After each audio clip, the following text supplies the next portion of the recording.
Uma vida com propósitos, 28º dia. Isso leva tempo. Tudo na terra tem seu próprio tempo, sua própria estação. Eclesiastes 3:1.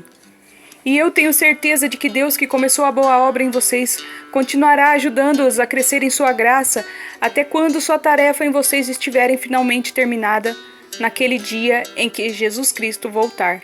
Filipenses 1:6. Não existem atalhos para chegar à maturidade. Precisamos de vários anos para chegar à idade adulta e é necessário toda uma estação para que uma fruta cresça e amadureça.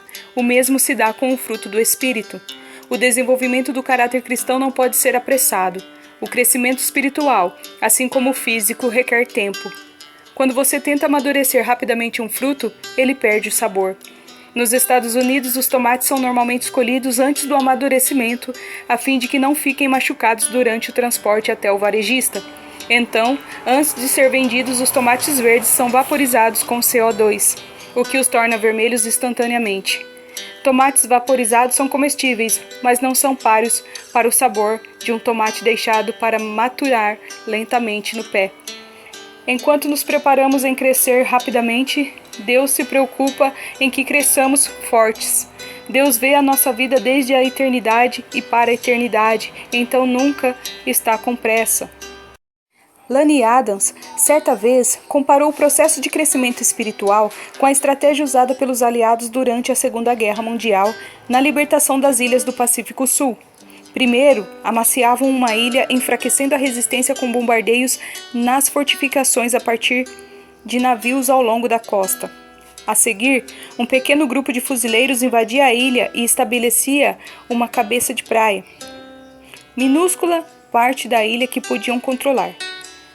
Uma vez que a cabeça de praia estivesse segura, começavam ao longo do processo de libertação do resto da ilha, pouco a pouco. Com o tempo, toda a ilha ficava sob controle, mas sempre com algumas batalhas duras. Adams traçou esta analogia. Antes de Cristo invadir nossa vida na conversão, ele algumas vezes tem de nos amaciar, permitindo alguns problemas com os quais não podemos lidar. Embora algumas pessoas abram a vida para Cristo tão logo ele bata a porta, a maioria de nós resiste e fica na defensiva. A experiência que temos antes da conversão é Jesus dizendo: "Eis que estou à porta e bombardeio". No instante em que você se abre para Cristo, Deus estabelece uma cabeça de praia em sua vida. Você pode imaginar que já entregou toda a vida a Ele, mas na verdade é que há uma grande parte dela a qual você nem tem conhecimento.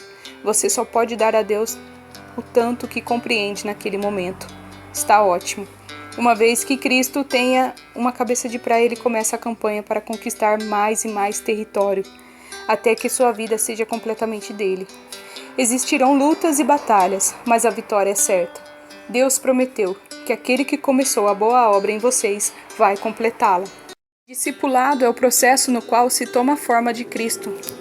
A Bíblia diz, a fim de que o corpo todo seja edificado até chegar o tempo em que, na unidade da fé em comum e do conhecimento em comum do Filho de Deus, alcancemos a verdadeira maturidade, aquela medida de desenvolvimento implícita na expressão a plenitude de Cristo.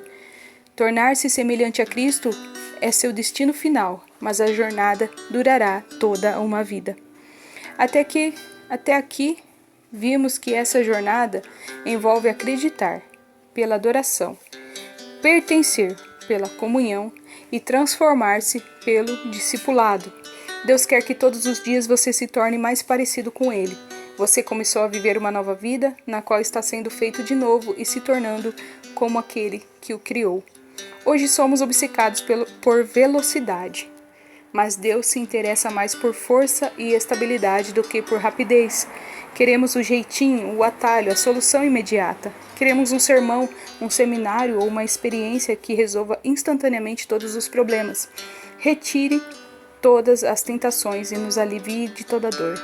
Mas a verdadeira maturidade nunca chega depois de uma única experiência, pois, mais que seja poderosa ou emocionante, crescer é um processo gradual. A Bíblia diz: nossa vida vai se tornando gradualmente mais brilhante e mais bonita à medida que Deus entra nela e nos torna semelhantes a Ele. Por que demora tanto tempo? Embora Deus possa transformar-nos instantaneamente, Ele escolheu nos desenvolver vagarosamente. Jesus é cauteloso no desenvolvimento de seus discípulos, assim como Deus permitiu que os israelitas se apoderassem da terra prometida aos poucos para que eles não fossem sobrepujados. Ele prefere trabalhar gradualmente em nossa vida. Por que levamos tanto tempo para mudar e crescer? Existem várias razões. Aprendemos lentamente. É comum termos de aprender uma lição 40 ou 50 vezes para realmente captá-la. O problema se repete periodicamente e pensamos, de novo não, eu já aprendi isso, mas Deus é quem de fato sabe o de que precisamos. A história de Israel demonstra quão depressa nos esquecemos das lições que Deus nos ensina e a rapidez com que retornamos aos nossos velhos padrões de comportamento. Precisamos de reiteradas explicações. Temos muito a desaprender. Muitas pessoas vão ao psicólogo com um problema pessoal ou relacional que leva anos para se desenvolver e dizem: preciso que você dê um jeito em mim. Tenho 1 hora. Ingenuamente esperam uma solução rápida para uma dificuldade enraizada há anos. Como a maioria de nossos problemas e de todos os nossos hábitos ruins não se desenvolvem da noite para o dia, não tem cabimento esperar que desapareçam imediatamente. Não há pílula, oração ou teoria que desfaça instantaneamente os danos de muitos anos. É necessário trabalho duro de eliminação e subtração. A Bíblia chama isso de despir-se do velho homem e revestir-se do novo homem. Ainda que tenha recebido uma natureza inteiramente nova, no momento da conversão, você ainda preserva os velhos hábitos, padrões e práticas que precisam ser eliminados e substituídos. Temos medo de humildemente encarar a verdade sobre nós. Já destaquei que a verdade nos libertará, mas com frequência nos torna, antes de tudo, infelizes. O medo do que poderíamos descobrir se encarássemos honestamente os defeitos de nosso caráter nos mantém aprisionados, negando a realidade. Somente quando se permite que Deus brilhe e a luz de sua verdade sobre nossas faltas, fracassos e traumas é que podemos começar a trabalhar neles. É por isso que não podemos crescer sem uma postura de humildade disposta para a instrução. Crescer é quase sempre doloroso e assustador. Não há crescimento sem mudanças. Não existem mudanças sem medos ou perdas. E não há perda sem dor. Toda mudança envolve perda de algum tipo. Você deve se livrar dos velhos hábitos para experimentar os novos. Tememos essas perdas, mesmo que nossos antigos costumes estejam fadados ao fracasso, pois, como um par de sapatos usados, eram ao menos confortáveis e conhecidos. Não raro as pessoas formam sua identidade em torno dos seus defeitos. Dizemos: é bem o meu jeito de ser. E é desse jeito que eu sou. A preocupação inconsciente é que, se eu me livrar do meu hábito, minha dor ou minha inibição, em que me tornarei? Esse medo pode certamente retardar seu crescimento. Hábitos levam tempo para se desenvolver. Lembre-se de que seu caráter é a soma total de seus hábitos. Você não pode se dizer gentil, ao menos que seja habitualmente gentil.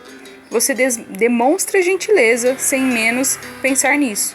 Você não pode afirmar que é íntegro, a menos que tenha o hábito de ser honesto. O marido fiel à mulher, a maior parte do tempo, não é de modo algum fiel. Seus hábitos definem seu caráter. Só há uma maneira de desenvolver os hábitos do caráter semelhante ao de Cristo: praticá-los, e isso leva tempo. Não existem hábitos instantâneos. Paulo exortou Timóteo: pratique essas coisas. Dedique sua vida a elas, para que todos possam ver seu progresso. Com o tempo de prática, você fica bom em qualquer coisa. A repetição é a mãe do caráter e da habilidade. Os hábitos que constroem o caráter são em geral chamados disciplinas espirituais, e existem dezenas de livros ótimos que ensinam a aplicá-las. Não se apresse. À medida que você cresce em direção à maturidade espiritual, existem várias formas de cooperar com Deus durante o processo. Creia que Deus está operando em sua vida, mesmo quando você não o sente. O crescimento espiritual é um trabalho às vezes tedioso, que progride um passo por vez. Conte com uma melhoria gradual.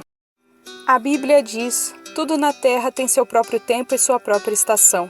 Na vida espiritual também existem estações. Às vezes você terá uma curta e intensa explosão de crescimento, estação de primavera, seguida por um período de estabilidade e provação, outono e inverno. E quanto aos problemas, hábitos e mágoas que você gostaria de eliminar miraculosamente, não há nada de errado em orar por um milagre, mas não fique decepcionado se as respostas vier por meio de uma mudança gradual. Com o tempo, uma correnteza lenta e firme desgastará a mais dura rocha e transformará penhascos gigantes em seixos. Com o tempo, um pequeno broto pode se transformar em uma sequoia gigante, com mais de 100 metros de altura. Mantenha um caderno ou um diário com as lições aprendidas. Não se trata de um diário de acontecimentos, mas de um registro do que você aprendeu. Anote os discernimentos e lições de vida que Deus lhe ensina sobre ele, sobre você, sobre a vida, sobre relacionamentos, sobre tudo mais. Registre-os para que você possa revisá-los, relembrá-los e passá-los para a próxima geração. A razão pela qual devemos reaprender as lições é que as esquecemos. Reler o seu diário espiritual regularmente pode lhe poupar muito sofrimento e desgostos desnecessários. A Bíblia diz: é crucial que prestemos muita atenção no que ouvimos, de modo que não nos desviemos. Seja paciente com Deus e consigo mesmo. Uma das frustrações da vida é que o cronograma de Deus raramente é igual ao nosso. Estamos quase sempre apressados quando Deus não está. Talvez você se sinta frustrado com o progresso aparentemente lento que está fazendo na vida. Não se esqueça de que Deus nunca é apressado, mas é sempre pontual. Ele usará todo o seu tempo de vida a fim de prepará-lo para uma função na eternidade. A Bíblia é cheia de exemplos de como Deus usa longos processos para desenvolver o caráter, especialmente nos líderes. Ele levou 80 anos para preparar Moisés, incluindo 40 anos no deserto. Por 14.600 dias ficou esperando e matutando: será que está na hora? Mas Deus continuava dizendo: ainda não. Ao contrário dos títulos de livros populares, não existem passos fáceis para a maturidade ou segredos da santidade instantânea. Quando Deus quer fazer um cogumelo, ele faz da noite para o dia, mas quando quer fazer um carvalho gigante, leva 100 anos. Grandes almas são desenvolvidas através de lutas, tempestades e períodos de sofrimento. Tenha paciência com o processo. Tiago aconselhou: não tentem se desviar de nada prematuramente. Deixem as coisas acontecerem para que vocês se tornem maduros e desenvolvidos. Não desanime. Quando Abacuque ficou deprimido por achar que Deus não estava agindo rápido o suficiente, Deus lhe disse: estas coisas que planejei não acontecerão por imediatamente. Devagar, firmemente e com certeza vai se aproximando o tempo em que a visão será cumprida. Se parecer demorar muito, não se desespere, porque tudo vai acontecer mesmo. Seja paciente. O cumprimento dessa promessa não vai chegar nem um dia atrasado. O atraso não é uma negativa de Deus. Lembre-se de quanto você já passou, não de quanto terá de passar. Você não está onde quer, mas também não está onde costumava estar. Anos atrás, alguns americanos usavam um broche com as letras PFS, PDANCAODEM. Significava: por favor, seja paciente. Deus ainda não concluiu a obra dele em mim. Deus também ainda não concluiu a obra dele em você. Então continue em frente. Até mesmo a lesma alcançou a arca por perseverar. Pensando sobre meu propósito, um tema para reflexão. Não existem atalhos para chegar à maturidade. Versículo para memorizar. Deus começou a fazer uma boa obra em vocês e tenho certeza de que Ele continuará até que seja concluída quando Jesus Cristo voltar outra vez. Filipenses 1:6. Uma pergunta para meditar. Em qual área do meu crescimento espiritual preciso ser mais paciente e persistente?